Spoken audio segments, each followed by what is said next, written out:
हेडलाईन्सचे प्रायोजक आहे NBC bearings, लांब पळण्यासाठी। नकली शिवसेना सनातन विरोधी लोकांसोबत बाळासाहेब ठाकरेंनाही दुःख झालं असेल। पंतप्रधान नरेंद्र मोदींचा उद्धव ठाकरेंवर निशाणा। काँग्रेस सत्तेत आल्यास संविधान बदलून धर्माच्या आधारावर आरक्षण लागू होईल।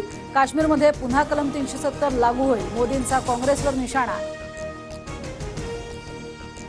400 जागा जिंकल्यानंतर भाजप संविधान बदलणार। मोदींच्या परवानगीनेच भाजप नेत्यांकडून संविधान बदलणार असल्याची वक्तव्य। प्रियंका गांधींचा मोदींवर निशाणा। बाळासाहेब ठाकरेंचं कुटुंब पंजाला मतदान करणार आहे, हे राज्याचं दुर्दैव आहे। ठाकरे गट 100% काँग्रेसमय झालाय। एकनाथ शिंदेंचा उद्धव ठाकरेंवर निशाणा।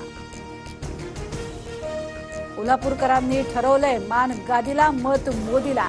कोल्हापूरमध्ये मंडलिक विरुद्ध शाहू महाराज नव्हे तर मोदी विरुद्ध राहुल गांधी अशी लढाई। उपमुख्यमंत्री देवेंद्र फडणवीसांचं विधान। कोल्हापुरात मवियाकडनं टीझर प्रसिद्ध। भीती गादीची म्हणून सभा मोदींची। टीझरमध्ये उल्लेख। मवियाकडनं महायुतीला डिवचण्याचा प्रयत्न। नरेंद्र मोदी पुन्हा पंतप्रधान होणं हे वैयक्तिक शरद पवारांसाठी धोक्याचं। शरद पवारांच्या टीकेला देवेंद्र फडणवीसांचं प्रत्युत्तर।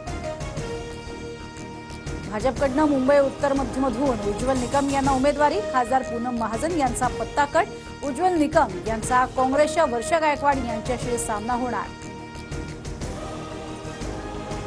पवार गटाचे सातारा लोकसभेचे उमेदवार शशिकांत शिंदेंवर गुन्हा दाखल। बाजार समितीच्या गाळ्यांच्या एफएसआय वाटपात घोटाळा केल्याचा आरोप। नवी मुंबईच्या एपीएमसी पोलीस ठाण्यात गुन्हा दाखल।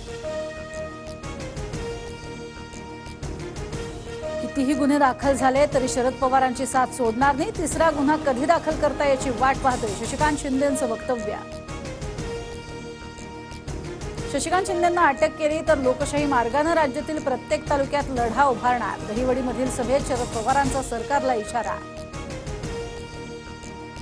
ईडीचा स्पीड वाढवा, समोरच्या आपल्यात आला पाहिजे किंवा घाबरून मेलाच पाहिजे। सदाभाऊ खोत यांचं धक्कादायक विधान।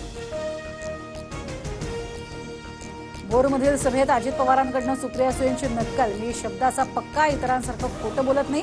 सुप्रिया सुळेंची नक्कल करत अजित पवारांची खोचक टीका। शिवसंग्राम लोकसभा निवडणुकीत तटस्थ राहणार। विधानसभेच्या 12 जागा लढवणार। प्रदेशाध्यक्ष तानाजी शिंदे यांची माहिती। राहुल गांधी अमेठी लोकसभा मतदारसंघातनं लढणार का याचा निर्णय आज होण्याची शक्यता। तर राहुल गांधी रायबरेलीमधनं लढण्याची चर्चा।